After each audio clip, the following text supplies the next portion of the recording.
Saudações, nação rubro-negra, ainda sobre o jogo do Flamengo e Internacional. O Flamengo que venceu o Internacional por 1-0. Pode-se dizer que foi o melhor jogo do Flamengo nessa Libertadores. O Flamengo jogou só um tempo. O primeiro tempo foi muito bom. Uma partida muito boa do Mengão. Conseguimos abrir o placar, teve chance inclusive para fazer o segundo e não fez. E no segundo tempo, o Internacional voltou melhor, tá? Não muito melhor, mas o Flamengo já não conseguia levar tanto perigo assim à meta do Internacional. Saímos com a vitória, é melhor ganhar de 1-0 do que empatar ou perder, como aconteceu com o Atlético Mineiro. Aqui no Maracanã nós perdemos e fomos jogar no Mineirão lá com 1-0 de prejuízo, conseguimos vencer e fomos eliminados. Então, indo do Maracanã lá para o Beira-Rio com a vitória de 1-0, já estamos no lucro. Mas poderia ter sido melhor, muito melhor. O Flamengo está tendo essa queda aí no segundo tempo constantemente, tá? E nós vamos acompanhar, inclusive, agora e nós vamos acompanhar esse corte, inclusive, onde o troca de passe comenta sobre o que pode estar acontecendo, que o Flamengo tem tido essa queda tão grande no segundo tempo. Vamos assistir aqui. Carlos Eduardo Mansur, por que o Flamengo caiu tanto de rendimento do primeiro para o segundo tempo? Um primeiro tempo que eu acho que foi muito bom do Flamengo e um segundo tempo ruim. É claro que tem do outro lado um time que também melhorou na parte final. Mas por que a mudança de comportamento tão grande de um tempo para o outro, Mansur? Boa noite. Boa noite, Felipe. Boa noite, Alex, todo mundo que assiste o Troca. Assim, eu acho que tem algumas hipóteses, né? A maior delas, o Inter muda a sua forma de encarar o jogo. Sem bola, ele passa a fazer uma pressão de saída de bola que conseguiu incomodar o Flamengo no primeiro tempo. Não que ele não tenha incomodado com a pressão, ele praticamente não tentou, ele defendia muito da sua intermediária para trás, dando aos defensores do Flamengo mais tempo com a bola para ir para a partir daí o Flamengo se organizar ofensivamente. Outra questão, para mim, o Inter consegue, ao se estabelecer mais tempo no campo de ataque, se colocar de uma outra maneira, né? Com o Tabata vindo mais por dentro, junto com o Alan Rodrigues, junto com o Alan Patrick, tendo mais opção de troca de passe, se colocando mais campo adentro no segundo tempo, isso dificulta um pouco. Outra questão que pode ser uma hipótese também para essa... Vários fatores podem contribuir para isso.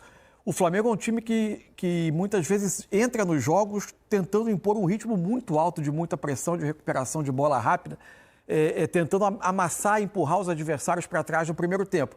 É possível, dentro do que é o calendário do futebol brasileiro, que isso cobre um preço, especialmente na questão da pressão. O Flamengo já chegava um pouquinho mais atrasado no segundo tempo, quando tentava pressionar os volantes do Internacional. O Flamengo já não ganhava tantos duelos, mas eu acho que tem um pouco de tudo. Um pouco da questão, eventualmente, de uma queda física e até técnica do Flamengo na segunda etapa e uma mudança do Inter na maneira de se colocar dentro do campo, tentando fazer coisas que no primeiro tempo ele não fez e conseguindo incomodar um pouco mais o Flamengo.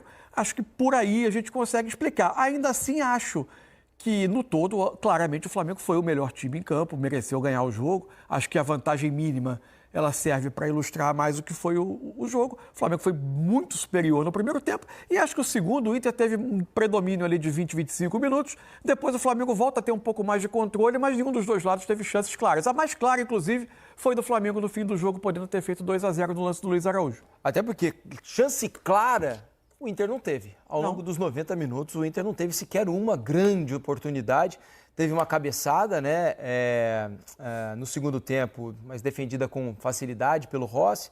Depois, uma batida cruzada que o Rossi também pegou num corte para trás do Vitinho. O Vitinho bate no chão e o Rossi cai para o lado direito para pegar também sem grandes problemas.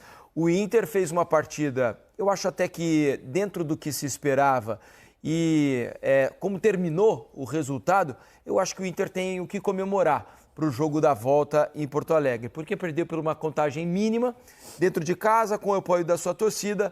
É claro que eu tenho a impressão de que o Flamengo não vai fazer o jogo que o Inter fez no Maracanã.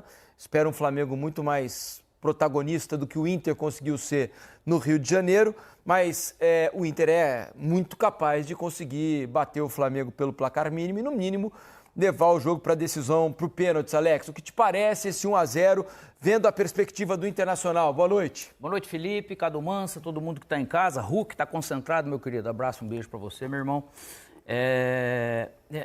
Primeiro de tudo, se você for olhar resultado, é um resultado, acho que ok. Para todo mundo que vier jogar com o Flamengo aqui, é um resultado, um gol só de diferença.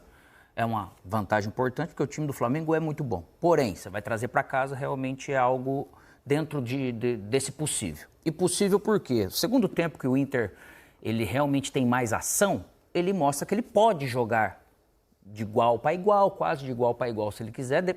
Isso eu falo quase porque pode ser que isso durante 90 minutos ou não, depende por quanto tempo. O Inter, no primeiro tempo, ele ficou realmente muito... Dava a impressão que mesmo com a posse de bola e volume do Flamengo, não tinha aquelas chances tão claras. Mas é óbvio que você fica marcando muito perto da sua área um time tão bom quanto o Flamengo. Essa bola, quando recuada para os zagueiros ou os volantes ali, seja Jorginho ou Alan, o Inter não ia pressionar, então ficava muito à vontade o Flamengo. E uma hora você vai criar. Porém, o gol acaba saindo de bola parada, né?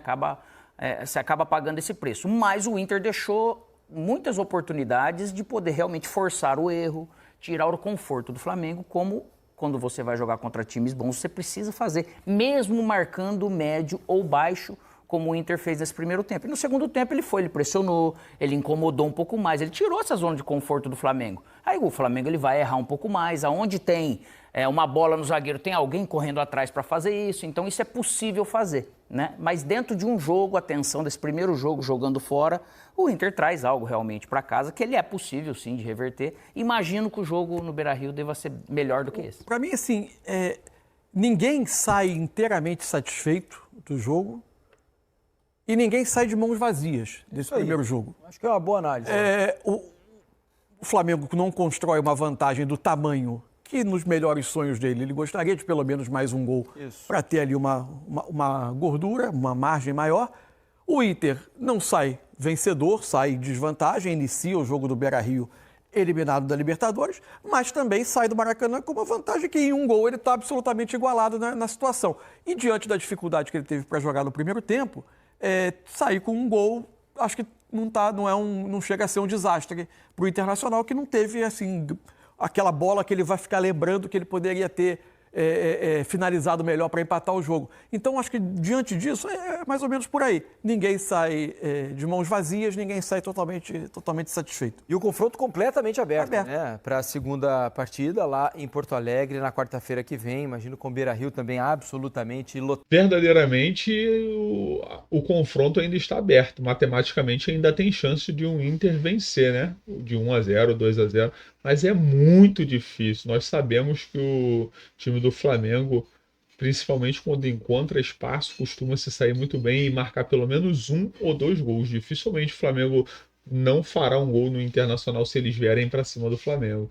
Então, assim, matematicamente é possível, mas é muito difícil. Assim como o Atlético Mineiro, ele estava com a vantagem de 1-0 e jogou na casa dele, tentou segurar o resultado e não conseguiu, o Flamengo venceu o Atlético Mineiro, apesar de ter sido eliminado nos pênaltis, o Flamengo venceu. E isso porque o Atlético Mineiro estava recuado. Então o Inter vai ter que vir para cima do Flamengo, porque está 1-0 para o Flamengo. Como o Mansur falou ali, ele já inicia o jogo eliminado. Então, se ele se lançar para cima do Flamengo, a chance de eles tomarem pelo menos 1 ou 2 gols é muito grande. Então, eu não vejo, pelo menos, grandes preocupações em relação à classificação do Flamengo. A questão que eu e muitos dos torcedores do Flamengo estamos questionando é porque o Flamengo joga bem o primeiro tempo e o segundo tempo não consegue jogar bola. Isso é uma sequência de jogos assim. Parece que o Flamengo, principalmente ontem contra o Inter, o Flamengo pressionou lá em cima, na defesa deles. Teve um lance que o Roger manda lançar a bola para frente e não sair jogando, porque ele vê que a defesa do Inter está sufocada pelo time do Flamengo.